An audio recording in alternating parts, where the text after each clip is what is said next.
छत्तीसगढ़ का पहला bird festival है। जय जोहर संगवारी हो, मैं हूँ दीपक। आज मैं आपको लेके चलूँगा गिधवा परसदा। यह 2 ग्राम छत्तीसगढ़ के बेमेतरा जिले में स्थित है। यहाँ आसपास के जलाशय में विशेष रूप से प्रवासी पक्षी यहाँ पर आते हैं। इन पक्षियों को देखने के लिए दूर दूर से लोग यहाँ पर आते हैं। इन आसपास के तालाबों में 150 से भी अधिक प्रकार के स्थानीय व प्रवासी पक्षी यहाँ पर आते हैं। इन ग्रामों को संरक्षित करने के लिए पहला पक्षी महोत्सव गिधवा परसदा बर्ड फेस्टिवल 2021 का आयोजन किया गया है। यहाँ का एक छोटा सा वीडियो आपके बीच लेकर आ रहा हूँ। कैसा लगा यह कमेंट करके ज़रूर बताएं। और अभी हम नॉर्मली वहाँ तालाब के पास घूम रहे थे, देख रहे थे ऐसे ऊपर उड़ते हुए आसानी से चिड़िया दिख जा रहा है। कोई अपना शिकार कर रहा है, कोई मेढक उठा के लेके भाग रहा है। सामने में चिड़िया, और चिड़ियों की चहचहाहट तो आप शहरों में नहीं सुन पाएंगे, पर यहाँ पर नॉर्मली आप कहीं पे भी बैठ जाएंगे, अभी भी आप कुछ चिड़ियों की आवाज़ सुन रहे होंगे। मतलब इतने सारे चिड़िया है यार, पूछो मत। आप एक बार आइए गिधवा और एक बार फील करके देखिए यहाँ पर, यहाँ के तालाब को। पूरा तालाब ही नहीं, पूरा गांव जो है चिड़ियों से भरा हुआ है यार। इतना अच्छा जगह है, आप सोच भी नहीं सकते। आप आइए और देखिए, और देख सकते हैं यहाँ पर मनोज कुमार वर्मा जी के द्वारा यहाँ पर देख सकते हैं, यहाँ पर पूरे पक्षियों का नाम और ये सारा चीज़ दिए हैं। और यहाँ पर 143 प्रकार के पक्षी यहाँ पर पाए गए हैं। यहाँ जब मैं कल आया था ना, तो सच बता रहा हूँ, जैसे ही गांव में एंटर किया गिधवा में, तो देखा यार हर घर में, यानी हर घर को चित्रों से सजाया गया है। यहाँ पे पक्षी बनाए हैं, 2 दीवार है वहाँ पर पक्षी बनाए हैं। जो रोड है उसे पूरा रंगोली लगाए हैं। मतलब यार कितना ज़्यादा एक्साइटेड हैं यहाँ के लोग इस महोत्सव के लिए, आप सोच सकते होंगे।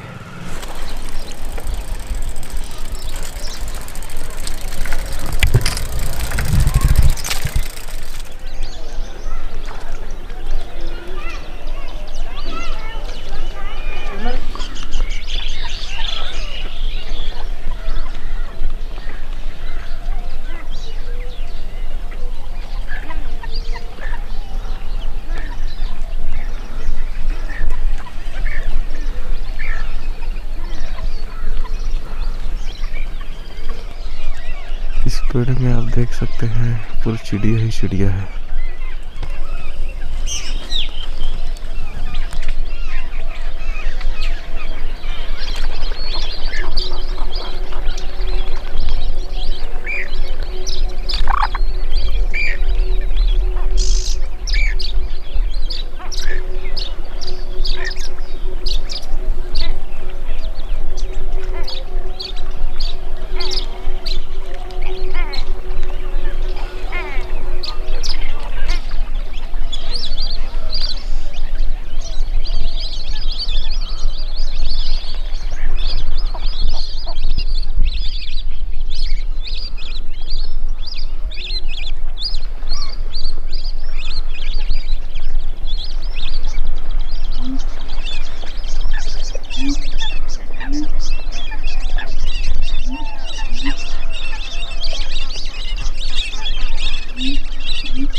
हित नारायण टंडन, मैं सहायक प्राध्यापक हूँ प्राणी शास्त्र विभाग में संत गुरु घासीदास शासकीय स्नातकोत्तर महाविद्यालय कुरुद में। इसके पहले मैं देवभोग में पदस्थ था, वहाँ भी एक शासकीय महाविद्यालय दूरस्थ अंचल में है।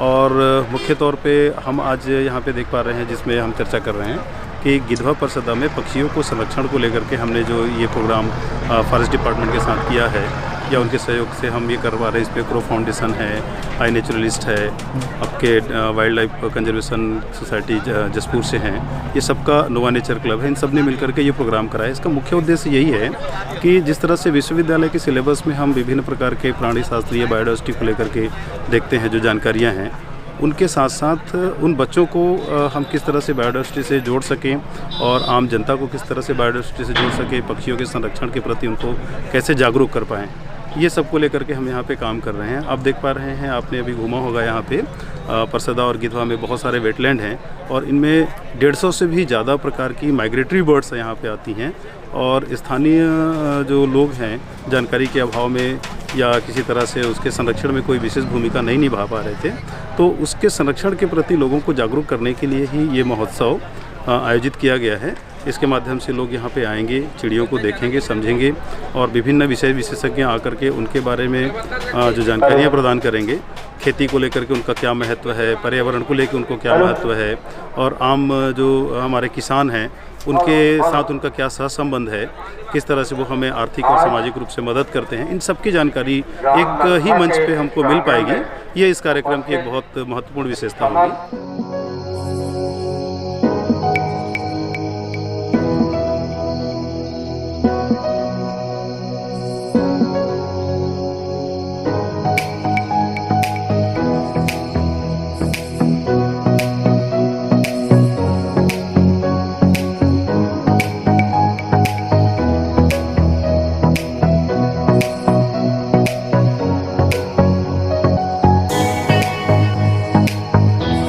यहाँ पर अभी हो रहा है पेंटिंग कंपटीशन।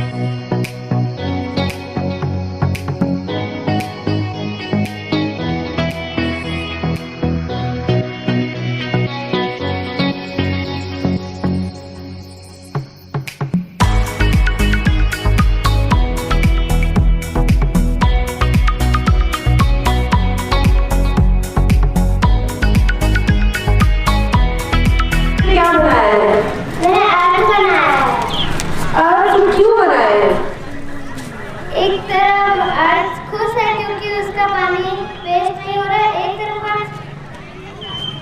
उदास है क्योंकि उसका पानी वेस्ट हो रहा है। ओह, तो चैतन्य को ये आइडिया किसने दिया? मम्मी ने कि पापा ने? मेरा आइडिया है। जोरदार तालियां चैतन्य के लिए। चैतन्य की एक बार बेटी की जाओ कैमरा। राधे ज्ञान से सत्य भ्रम मिलाने। अच्छा, क्या बना रही हैं आप लोग? चिड़िया बना दिए। कौन से गांव से हैं आप? गिधवा। गिधवा में ये चिड़िया मिलती है? हाँ। पक्का? कितने पक्षी दिखते हैं आपको आपके गांव में? क्योंकि ऐसा देखा गया है कि गांव में ज्यादा पक्षी दिखते हैं शहर के बनिस्बत। बहुत पक्षी मिलते हैं मैम, बहुत सारे। कठफोलवा, बादल और हंस बोलते।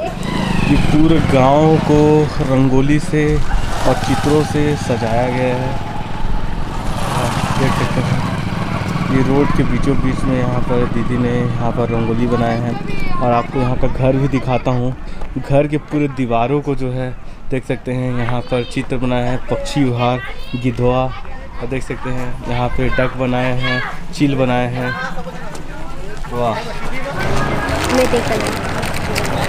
यहाँ के रोड पर यहाँ पर रंगोली बनाया गया है जिसमें ये पूरे जंगल के बीच में ये चिड़िया बनाकर दिखाया गया है। ये दूसरा रंगोली है, इसमें ओरी नन्ही सी चिड़िया पेड़ों पर कूदती है, फुर फुर कर उड़ जाती है, कभी पानी में नहाती है, कभी दाना चुग जाती है, पंख फैलाकर फिर आसमां में उड़ जाती है ओरी चिड़िया। सर, जो नीलकंठ चिड़िया है, हाँ, इसे हमारे छत्तीसगढ़ में और पूरे भारतवर्ष में सबसे ज़्यादा पूजते हैं। हाँ। तो इसके बारे में सर बताइए।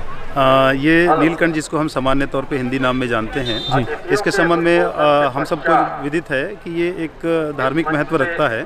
दशहरा के दिन हम नीलकंठ का जो दर्शन है उसको बहुत शुभ मानते हैं और हिंदी नाम इसका इंडियन रोलर के रूप में हम इसको जानते हैं। इन चिड़ियों के इतने धार्मिक महत्व होने के बावजूद इनके संरक्षण के प्रति हमारा बहुत ज़्यादा ध्यान नहीं है। इस संबंध में इस तरह के आयोजन के माध्यम से हम इनका संरक्षण कर पाते हैं, उनकी जानकारी उपलब्ध करा पाते हैं। और अब मुख्य तौर पे मैं ये बताना चाहूँगा कि इतने धार्मिक महत्व की चिड़िया और इतना सुंदर चिड़िया है, और इसके संरक्षण के लिए हमें आवश्यकता होगी कि इसके आवास को संरक्षित किया जाए। और जैसा हम जानते हैं कि इसका जो आवास है, कठफोड़वा प्रजाति की चिड़िया है ये, और सूखी लकड़ियों पे ये खोल बना करके रहने वाली चिड़िया है। तो पेड़ पौधे अगर हम काट देंगे तो इनका आवास खत्म होगा, और आवास खत्म होगा तो ये हमारे पास उपलब्ध नहीं हो पाएंगी, भविष्य में इनको हम देख नहीं पाएंगे। न केवल एक ये चिड़िया की बात करें, इस आयोजन में हम इस चिड़िया के अलावा भी आप देखेंगे यहाँ पे पेंटिंग लगे हुए हैं बहुत सारे। ये आपके मैना की एक प्रजाति है, इसको ब्राह्मणी मैना के नाम से हम जानते हैं, और इनके भी आवास के लिए बहुत हमें समस्या हो रही है। सब हम अपने उपयोगी चीज़ों को काट देते हैं। इसके बाद ये डब है, स्पॉटेड डब, ये भी आजकल कौओं के साथ इसका अगर हम संबंध देखेंगे इसके डब की, तो कौवे जो हमारे घरों की चिड़िया हुआ करती थी, अब उनके स्थानों पे ये हमको नज़र आने लगी हैं, और कौओं का आवास हमने ख़त्म कर दिया है। तो घरों के आसपास कौवे हमें बहुत कम नज़र आते हैं, उसकी जगह पे इनका आवास हमें ज़्यादा नज़र आने लगा है। ये एक पर्यावरणीय परिवर्तन हम देख रहे हैं। एक स्केली ब्रेस्टेड मुनिया आपको यहाँ पे दिख रही है, ये धान के खेतों में पाई जाने वाली चिड़िया है। और धान के खेतों के अलावा इसके मुनिया की हमारे पास यहाँ बहुत सी स्पीसीज है, जिसमें रेड मुनिया है, सिल्वर बिल मुनिया है। तो ये ऐसे दाना चुगने वाली चिड़ियों को भी संरक्षित करने के लिए हमको उनके आवास को संरक्षित करना पड़ेगा। जैसा कि आप देख पा रहे हैं, ये पेंटिंग जिस दीवार पे बनी हुई है, ये एक प्राकृतिक घास है, और इस घास का वेटलैंड पे ही ये घास उगती है, जहाँ पे ज़्यादा पानी के सोर्स होते हैं, नाले के किनारे, नदी के किनारे या नालियों के किनारे। तो उन जगहों पे ये घास पाई जाती है, और ये घास न केवल मुनिया बल्कि ऐसे न जाने कितने चिड़ियों की, ज़्यादातर चिड़ियों का प्राकृतिक आवास होता है। और अगर हमें चिड़ियों को संरक्षित करना है तो इस तरह के घास और जो जलीय क्षेत्र हैं, उन क्षेत्रों को संरक्षित करना होगा, ताकि उनको हम आवास और भोजन की उपलब्धता सुनिश्चित करा पाएँ, तभी ये संभव हो पाएगा। और ऐसे जो हमारे आयोजन हैं, जो हम यहाँ पे देख पा रहे हैं, आप चारों तरफ अपने देखेंगे, ये आयोजन है, इसमें हमारे फॉरेस्ट डिपार्टमेंट के लोग और जो विभिन्न समाज सेवी संस्थाएं, नोवा नेचर क्लब है, ये सारी सामाजिक संस्था मिलकर के जो काम कर रहे हैं, इसका मुख्य उद्देश्य है कि इन चिड़ियों को बचाने के लिए जो आवश्यक इनके आवास हैं, उनको संरक्षित करना होगा, तब जाके ये चिड़ियाँ संरक्षित हो पाएंगी। आइए मैं एक और इंट्रोडक्शन कराता हूँ आपको इन चिड़ियों के संबंध में। ये जो आप पेंटिंग देख पा रहे हैं, बहुत खूबसूरती से हाथों से बनाया हुआ पेंटिंग है, और इस पेंटिंग में हम विभिन्न प्रकार के उन चिड़ियों को देख पा रहे हैं जो हमारे आसपास ही पाई जाती हैं। इनमें आप देखना चाहें तो ये मुनिया की प्रजाति है। धान के खेतों में जब बालियाँ आती हैं तो उसमें ये बहुत प्यारी चिड़िया आपको वहाँ पर नज़र आएगी। और इसके अलावा ये किंगफिशर है, किंगफिशर जो सामान्य भाषा में हम इसको मच्छीमर्रा भी कहते हैं। इसी तरह से ये डब है, स्पॉटेड डब या लाफिंग डब के नाम से जानते हैं। तोता है, हैंगिंग पैरट। उसके अलावा नीचे आप देखेंगे तो ये काइट्स हैं, काइट्स के अलावा हेरॉन्स हैं, pond heron, Indian pond heron, और ये गिद्ध के संबंध में हम सभी बेहतर तरीके से जानते हैं कि इसका जो महत्व है हमारे जीवन में बहुत बड़ा महत्व है। और हमने अनावश्यक इनके आवास और जो भोजन है उसको डिस्टर्ब करके इनके प्रजाति को आज विलुप्ति के कगार पे पहुंचा दिया है मानव प्रजाति ने इसको। इसके बारे में आप सभी जानते हैं कि ये हमारे गांवों में मरने वाले जो मवेशी हैं, उन मवेशियों के मृत शव को खाते हैं।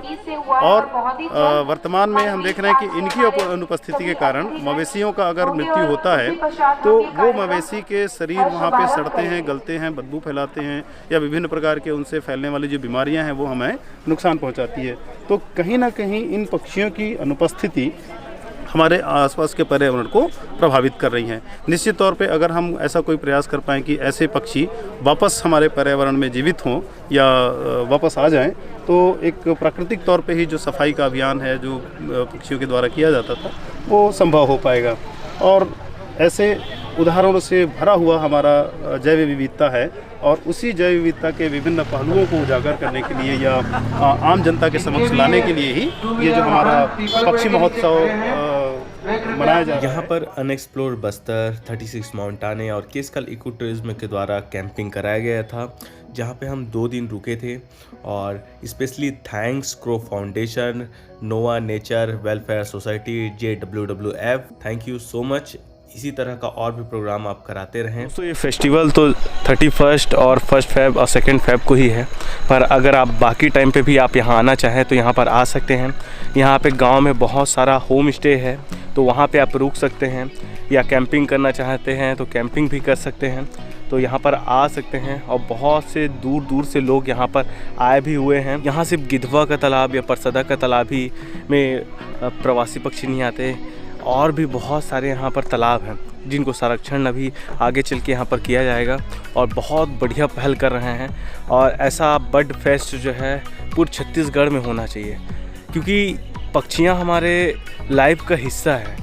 अगर हम उनको कैसे भी भूलते जा रहे हैं या मारते जा रहे हैं तो ये हमारे लिए सबसे बड़ा नुकसान है। तो इस चीज़ को हमें बचाना है, और हम कैसे बचा सकते हैं उसके लिए अवेयरनेस, बहुत सारे अवेयरनेस प्रोग्राम जो है हम आगे चल के यहाँ पर करने वाले हैं। मैं भी खुद भी करने वाला हूँ, और रवि भाई हैं, JWWF हैं, बहुत सारे NGOs हैं, बहुत सारे यहाँ पर प्राइवेट संस्थाएं हैं जो काम कर रही हैं इन बर्ड को बचाने के लिए। तो दोस्तों इसमें मैं भी सहयोग करूँगा, और अगर आप चाहते हैं इनसे जुड़ना तो आप इनके वेबसाइट पर, इनके सोशल मीडिया हैंडल पर जाके इनसे जुड़ सकते हैं। दोस्तों आज की वीडियो में इतना ही। आशा करते हैं आपको ये वीडियो अच्छा लगा होगा। अगर अच्छा लगे तो वीडियो को लाइक कर दे, शेयर करें अपने दोस्तों के बीच, अपने फैमिली के बीच। हमारे चैनल को सब्सक्राइब करना ना भूलें, बेल आइकन को भी दबा लें।